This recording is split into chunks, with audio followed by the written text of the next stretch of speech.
जी, आखिर कब तक हम इस मकान में सड़ते रहेंगे? हर बार तुम यही कहते हो, अब लेंगे नया मकान, तब लेंगे नया मकान।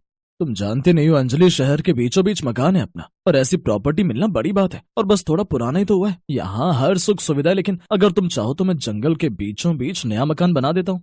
अरे आपको क्या फर्क पड़ता है? फर्क तो हमें पड़ता है ना, जो सारा दिन इस छोटे से मकान और तंग गलियों में दम घोट घोट कर जीते हैं। और क्या फायदा ऐसी सुख सुविधा का जहाँ हमारा दम घुटता हो। अपनी पत्नी के कहने पर रंजीत प्रॉपर्टी डीलर से बात करता है, जो उन्हें नदी के उस पार एक प्लॉट दिखाता है। अरे ये नाज पीटा डीलर कहाँ ले आया हमें? अब क्या नदी में चप्पू चलाकर उस ओर जाएंगे हम? अरे ऐसी लोकेशन ज्यादा समय तक खाली नहीं रहती, होटल वाले जल्दी से लपक लेते हैं। अरे इतनी खुली जगह पर सांस लेने में भी कितना अच्छा लगेगा आपको, रिश्तेदारों में खूब नाम हो जाएगा आपका।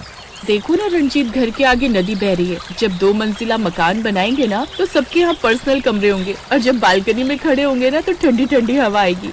हाँ भाई साहब, अब मत सोचिए और ले डालिए। अब डीलर और पत्नी के कहने पर रंजीत अपनी सारी जमा पूंजी लगाकर वो प्लॉट ले लेता है और शहर के बीचों बीच बने अपने घर को किराए पर दे देता है। फिर कुछ महीनों बाद,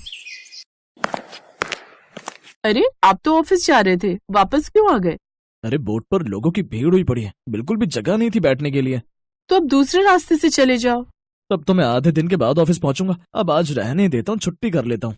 हाँ ये ठीक रहेगा, और कल सुबह टाइम से उठ जाना तो शायद आपका बोट में नंबर आ जाए। अब दिन में जाकर आप सब्जी ले आइएगा। रंजीत कुछ घंटे बाद बोट में बैठकर सब्जी लेने चला जाता है और कुछ देर बाद ढेर सारी सब्जियां लेकर घर लौटता है। अरे इतनी सारी सब्जियां? नदी के पास सब्जी मंडी का व्यापार खोलने का इरादा है क्या आपका? अरे मेरी माँ रोज कुश्ती लड़कर नाव में बैठकर बाजार से सब्जियां लाना मेरे बस की बात नहीं है। 2 हफ्ते की सब्जियां एक साथ ले आया हूँ, अब 15 दिन तक बिल्कुल सब्जी लाने के लिए नहीं कहना। फिर 2 दिन बाद, हाय रे मर गई, आग लगे इस नदी को। क्या हुआ माँ जी? अरे क्या हुआ क्या, घर में बैठे बैठे बोर हो रही थी, इसलिए घर से टहलने निकली थी तो पूरी गली में नदी का पानी भरा हुआ था। हाय लगता है मेरी हड्डी चटक गई, हाय रे मर गई। अरे जल्दी से डॉक्टर को बुला, मुझसे ये दर्द बर्दाश्त नहीं हो रहा। लेकिन माँ जी यहाँ कौन सा डॉक्टर आएगा? इसके लिए तो हमें नदी पार करके जाना होगा। ऐसी जगह लाकर बसाया है तुम कमबख्त होने की यहाँ कोई डॉक्टर नहीं मिल रहा। आप अंदर चलिए, मैं आपकी मालिश करके गर्म पट्टी बांध देती हूँ। रहने दे, कोई जरूरत नहीं है। ये सब जो भी हुआ है ना, सब तेरे कारण ही हुआ है। ना तो तू उस घर में सीलन की बदबू की शिकायत करती, ना तू घर छोटाए की रट लगाए रखती। माँ जी अब सारा इल्जाम मुझ अकेली पर ही क्यों डाल देती हैं? ये घर लेने का अकेला फैसला मेरा तो नहीं था ना। देख तू अब मेरा दिमाग खराब मत कर और मेरे बेटे को फोन कर, अब वही ले जाएगा मुझे। रणजीत जल्दी से घर आकर अपनी माँ को जैसे तैसे डॉक्टर के पास लेकर जाता है। ऐसे ही कुछ दिन बीतते हैं। अब बरसात का मौसम शुरू हो जाता है और नदी का पानी अब और भी बढ़ जाता है। अरे बेटा, ये नदी का पानी बाहर आ गया है, सब जगह कीचड़ ही कीचड़ हो गया है। माँ बरसात में तो शहरों के गड्ढे भी पानी से भर जाते हैं, और फिर ये तो नदी का किनारा है, तो कुछ दिन तो कीचड़ रहेगी ही। अब घर के बाहर कीचड़ होने से वो लोग बाहर भी नहीं निकल पाते। फिर कुछ दिन बाद उनकी बेटी रूही कमरे में खेल रही होती है कि तभी नदी किनारे से एक सांप उनकी खिड़की से होता हुआ घर में घुस आता है, जिसे देख रूही जोर जोर से चिल्लाने लगती है, आ मम्मी सांप सांप। वो सभी दौड़कर उस कमरे में आते हैं। रणविजय जैसे तैसे उस सांप को बाहर फेंकता है। हाय मेरी बच्ची, ये ना जाने कहाँ आकर फंस गए हम। तभी बाहर तेज हवाएं चलने लगती हैं और बाहर नदी किनारे की मिट्टी उनके घर के अंदर आने लगती है। हे राम, ये कहाँ आकर फंस गए हम? हमने यहाँ आकर कोई गलती तो नहीं न की जी? अरे तो घबरा क्यों रही हो? हमने शहर वाला मकान बेचा थोड़ी ना, किराए पर ही दिया। इसको बेचकर वापस वहीं चले जाएंगे।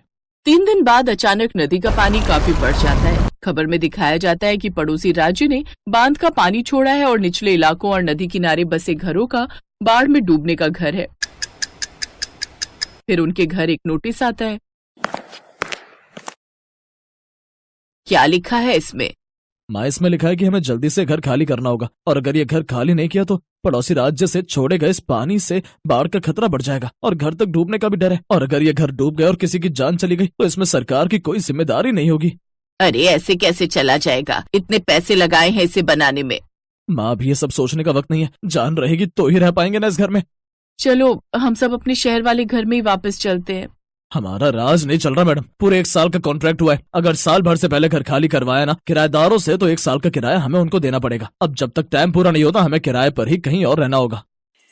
अब वो किराए के घर में चले जाते हैं जहाँ हर वक्त मकान मालिक की कुड़कुड़बाजी रहती है। बड़ी मुश्किल से वो वहाँ पर कुछ महीने बिताते हैं, फिर साल पूरा होते ही अपने शहर वाले घर में वापस लौट आते हैं।